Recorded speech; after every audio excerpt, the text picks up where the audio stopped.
దేశంలో జరిగినటువంటి 4వ విడత ఎన్నికలకు సంబంధించి ప్రశాంత్ కిషోర్ జోష్యం సరే ఆంధ్రప్రదేశ్కి సంబంధించి ఇంతకుముందు రవిప్రకాష్ గారితో మాట్లాడడం అదంతా ఒక ఎత్తు.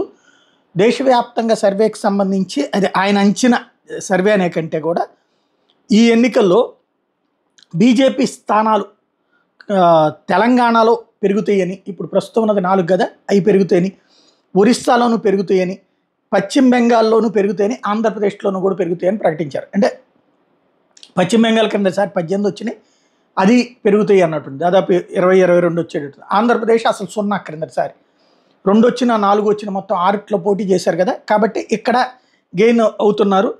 ఒరిస్సాలో క్రిందసారి సఫిషియెంట్గానే వచ్చారు, అక్కడ పెరుగుతారని.